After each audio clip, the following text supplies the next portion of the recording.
නගරයේ ජීවිතයේ හින්දා එන ස්ට්‍රෙස් එක ඇත්තටම දරා ගන්න බැරිම තැනකට ඇදිලා දෙන්නේ. හරියට මීගමුවේ ට්‍රැෆික් එකේ හිර වුණා වගේ හිතට දැනෙන ඒ කාංසාවෙන් ගැලවෙන්න. මනසට හොරෙන්ම බලපෑම් කරන ඩාර්ක් සයිකොලොජි ට්‍රැප්ස්. එහෙම නැත්නම් අඳුරු මනෝවිද්‍යාත්මක උගුල් ගැන දැනගන්න ආසද? අපි අද මේ රහස හෙලි කරන්න යන්නේ බෞද්ධ මෙත්තා භාවනාවයි කෝටිසෝල් විද්‍යාවයි දෙකම එකතු කරලා. බලමුද කොහොමද මේ හිත සංසුන් කරගන්නේ කියලා. ඇත්තටම නගරයේ මේ පෙන්න තියෙන කලබලකාරී බවට වඩා ගොඩක් ගැඹුරු මනෝවිද්‍යාත්මක උගුල් හැංගිලා තියෙනවා. අපි දන්නවත් නැතුව මේවා අපේ මානසික පීඩනය ටික ටික වැඩි කරනවා. බලමු මොනවද මේ රහස් පීඩකයන් කියලා. හඬ එක පරිේශන වලින් පෙන්නන විදිහට නාගරික ජීවිතය කියන්නේ කාංසාව සම්බන්ධ ලෙඩ රෝග 21%කින් over 21%කින්ම වැඩි වෙන්න කෙලින්ම හේතුවක්. මේක ඇත්තටම සුළුවෙන් තකන්න පුළුවන් දෙයක් නෙවෙයි. මේක ගොඩක් බරපතල ප්‍රශ්නයක්. හරි. අපි දැන් බලමු පළවෙනි සැඟවුණු උගුල. ඒක තමයි අවුල් සහගත භවයේ චක්‍රය. නැත්නම් chaos spiral එක. ඉතින් මොකක්ද මේ කියන්නේ? මේක නගරයේ තියෙන අර නිමක් නැති සංවේදී උත්තේජනයන් එක තමයි කෙලින්ම සම්බන්ධ වෙන්නේ. එකපාරක් හිතලා බලන්න නගරයේ මේ කවදාවත් ඉවරයක් නැති සද්දබද්ද නිසා හිත නිකන් නිතරම ලොකු සෝදිසියකින් හයි ඇලර්ට් එකක තියෙනවා වගේ දැනෙන්නේ නැද්ද? අර වාහන සද්ද, කන්ස්ට්‍රක්ෂන් සද්ද මේ හැම දෙයකම අපේ ශරීරයයි මනසයි කොහොමද ඇත්තටම ප්‍රතිචාර දක්වන්නේ? මේ තිරේ පේන දත්ත දිහා ටිකක් බලන්න. චෙන්නයි නගරයේ කරපු අධ්‍යයනයකින් පෙන්වන දෙයක් තමයි ඩෙසිබල් 9ට වඩා වැඩි සද්දයකට දිගටම නිරාවරණය වෙනකොට කාංශාව හැදෙන්න තියෙන ඉඩකඩ දිගුණයකින් විතර වැඩි වෙනවලු. ඒ කියන්නේ මේ සද්දේ කියන දේ අපේ මානසික සෞඛ්‍යයට හිතනවට වඩා දරුණු විදිහට බලපානවා. ඉතින් මේකට තියෙන විසඳුම තමයි මෛත්‍රී භාවනාව.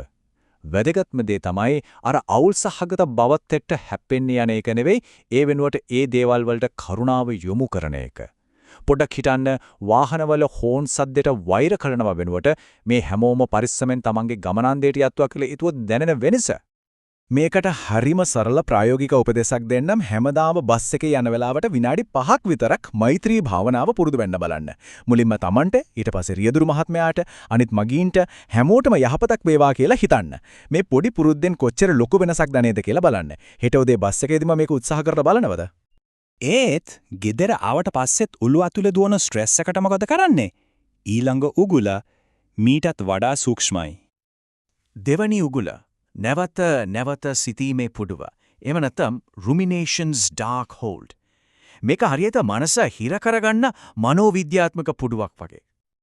කී දෙනෙක්ට නම් මේ අත්දැකීම තියෙනවද?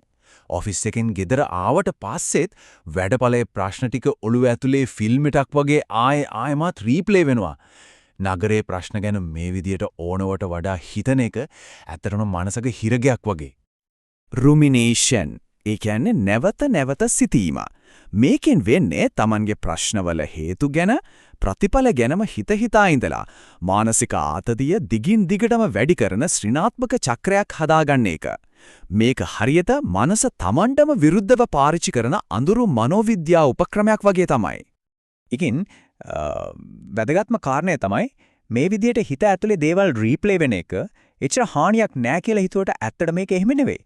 මේකෙන් වෙන්නේ අපේ ශරීරයේ තියෙන ආතති හෝමෝනේ, ඒ කියන්නේ කෝටිසෝල් මට්ටම දිගටම ඉහළ මට්ටමක පවතින එක. කාලයක් යනකොට මේකෙන් ශරීර සෞඛ්‍යයට ලොකු හානියක් වෙන්න පුළුවන්. මේකට හොඳම පිළියම තමයි ආත්ම අනුකම්පාව. පළවෙනි පියවර Tamanගෙන්ම පටන් ගන්න. මොකද Tamanට කරුණාව නොදක්වා අනිත් අයට කරුණාව දක්වන්න අමාරුයි. දෙවෙනි පියවර තමයි ආදතිය පිළිගන්න එක. කිසිම විනිශ්චයකින් තොරව හිතට කරදර කරන සිතුවිලි මොනවද කියලා හඳුනා ගන්න. ඒක ගොඩක් වැදගත්. මොකද ප්‍රශ්නයක් තියෙනවා කියලා පිළිගත්තොත් විතරයිනේ විසඳුමක් හොයන්න පුළුවන් වෙන්නේ. තුන්වෙනි පියවර Tamanටම අනුකම්පාව දක්වන්න. හරියට Tamanගේ හොඳම යාළුවෙකුට සලකනවා වගේ කරුණාවෙන් Tamanට සලකන්න. හඬ දෙක සංසුන්. තවත් ප්‍රායෝගික දෙයක් කියන්නම්. රැට නිදාගන්න කලින් දවසේ තිබුණු ස්ට්‍රෙස් එකක් ගෙනාව එක සිතුවිල්ලක් ජර්නල් එකක ලියන්න. ඊට පස්සේ ඒකට ප්‍රතිවිරුද්ධව මෛත්‍රී වැකියක් ලියන්න. උදාහරණයක් විදිහට අද මගේ අතින් වැඩේ වැරදුනා කියලා ලිව්වොත් ඒකට යටින් ලියන්න ඒත් මම මටම සමාව දෙනවා. මම සුවපත් වෙන්න සුදුසුයි කියලා. හරි. අපි දැන් යමු තුන්වෙනි උගුලට. ඒ තමයි සංසන්දනාත්මක ගැඩපෙත. මේක නාගරික ජීවිතයේ තියෙන සමාජ පීඩනය සහ හුදකලාව ගැනයි කතා කරන්නේ. මිනිස්සු පිරීලා ඉන්න නගරයක් මැද්දේ කවදා හරි දවසක සම්පූර්ණයෙන්ම තනිකමක් දැනිලා තියෙනවද? මේක හරිම පුදුම දෙයක් නේද? විශේෂයෙන්ම සෝෂල් මීඩියා බලනකොට අනිත් අයගේ සතුට ෆොටෝ දැකලා හිතට පොඩි තනිකමක්, ඉරිසියාවක් එන එක. ඒක තමයි නාගරික හුදකලාවේ තියෙන අඳුරුම පැත්තක්. හඬ දෙක සංසුන්. මේකට තියෙන විද්‍යාත්මක පිළිතුර තමයි ඔක්සිටෝසින්. සමහරු මේකට කියන්නේ ආදරයේ හෝමෝනය කියලත්. සමාජ ආතතිය නිසා කෝටිසෝල් මට්ටම ඉහළ යනකොට මෛත්‍රී භාවනාවමගේ දේවල් වලින් ඔක්සිටෝසින් වැඩි කර ගන්න පුළුවන්.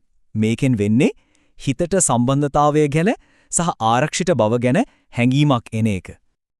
ඉතින් මේ සමාජ හුදකලාවට මුහුණ දෙන්න ප්‍රදේශයේ කණ්ඩායමක් හොයාගන්න, එහෙම නැත්නම් අඩුම ගානේ යාළුවෙක් එක්කවත් එකතු වෙලා මෛත්‍රී භාවනාව පුරුදු වෙන්න තනියම කරනවට වඩා එකට කරනකොට ඒකේ බලය වැඩි. එකට කරන මෛත්‍රී භාවනාවෙන් අර සම්බන්ධතාවයේ හැඟීම තවත් වැඩි වෙනවා. හඬ එක අභිරහස් හතරවෙනි ඕගොල්ල තමයි ශරීරයේ බර. මේ අපි කතා කරපු මානසික ඕගොල් කොහොමද ඇඟට බලපාන්නේ කියලා අපි දැන් බලමු.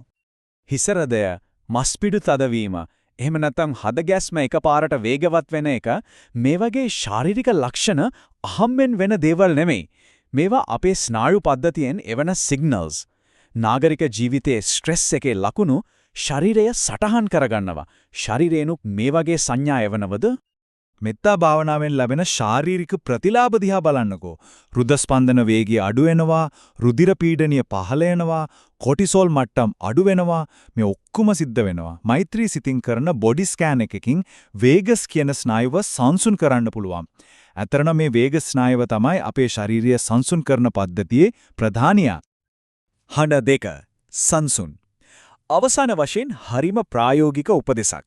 දවසකට ටික වෙලාවක් උද්‍යානයක හරි මීගමුව වෙරළ තීරයේ හරි ඇවිදින්න යන්න.